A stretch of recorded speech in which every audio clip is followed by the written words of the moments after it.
अस्सलामु अलैकुम वरहमतुल्लाहि वबरकातुह। दोस्तों, रमज़ानुल मुबारक जैसा रहमतों, बरकतों और मग़फ़िरतों वाला महीना ये शुरू हो चुका है और रमज़ान और क़ुरआन का जो ताल्लुक़ है वो बड़ा ही गहरा ताल्लुक़ है, बड़ा ही गहरा रब्त है। इसलिए आप देखते हैं कि रमज़ानुल मुबारक के अंदर तरावीह की नमाज़ पढ़ी जाती है, उसके अंदर कुरान मजीद पढ़ा जाता है। पूरी दुनिया के अंदर जितनी भी मस्जिदें हैं, तकरीबन हर मस्जिद के अंदर कुरान मजीद तरावीह की नमाज़ में पढ़ा जाता है। हाफिज़ और क़ारी हज़रात कुरान मजीद को पढ़ते हैं और बाकी लोग नमाज में कुरान मजीद को सुनते हैं। तो कहने का मकसद यही है कि कुरान और रमज़ान का जो ताल्लुक़ है वो बहुत गहरा ताल्लुक़ है।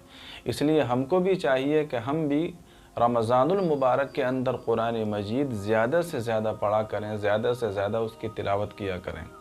अब कुरान मजीद हम किस तरीक़े से पढ़ें तो हमारे लिए पढ़ना आसान हो जाए और किसी तरह की कोई दुश्वारी और परेशानी भी हमको ना हो और पूरा कुरान मजीद आसानी के साथ हमारा रमज़ानुल मुबारक के अंदर मुकम्मल हो जाए। और बहुत सारे कुरान मजीद भी हमारे मुकम्मल हो सकते हैं अगर हम इस आसान तरीक़े पर अमल करेंगे। वो आसान तरीक़ा क्या है, आइए मैं आप हज़रात को बताता हूँ। वो तरीक़ा ये है कि देखिए, दिन में 5 वक्त नमाज फ़र्ज़ है। हर मुसलमान रमज़ानुल मुबारक के अंदर रोज़े भी रखता है और नमाज की पाबंदी भी करता है। तो हम 5 वक्त नमाज़ पढ़ते हैं, तो 5 नमाज़ों में हमें कुरान मजीद इस तरह से पढ़ना है कि हर नमाज के बाद में हम जो 15 लाइन वाला कुरान मजीद होता है, जिसमें 15 लाइनें होती हैं, उसमें एक पारे के अंदर 20 पेज और 20 सफ़े हुआ करते हैं। तो अगर कोई बंदा हर नमाज के बाद उस 15 लाइन वाले कुरान मजीद के सिर्फ 4 सफ़े पढ़े, 4 सफ़े हर नमाज के बाद अगर पढ़ेगा, तो पूरे दिन में 5 नमाज़ों में उसका एक पारा मुकम्मल बड़ी आसानी के साथ हो जाएगा। क्योंकि 4 सफ़े अगर पढ़ेगा तो 20 सफ़े होते हैं, तो 4 पंजे 20 हो गए, तो एक पारा उसका पूरे दिन में बड़ी आसानी के साथ मुकम्मल हो सकता है। और अगर कोई इसको बढ़ाना चाहे तो 4 के बजाय 8 कर ले। अगर 8 कर लेगा तो उसके 2 कुरान मजीद मुकम्मल हो जाएंगे, 12 कर लेगा तो 3 मुकम्मल हो जाएंगे।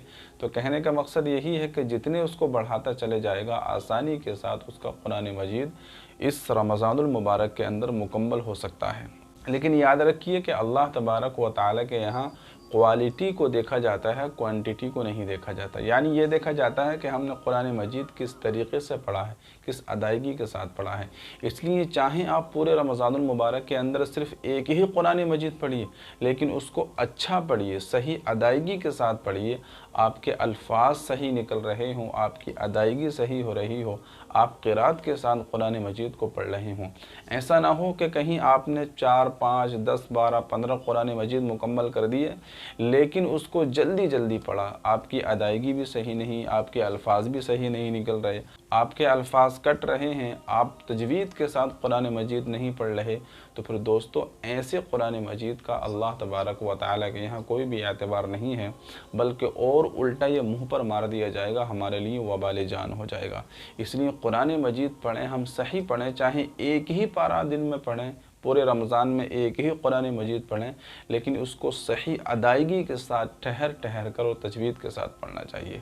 अल्लाह तबारक व तआला हम सबको सही समझ अता फ़रमाए, कुरान मजीद को सही पढ़ने की तौफ़ीक़ अता फ़रमाए।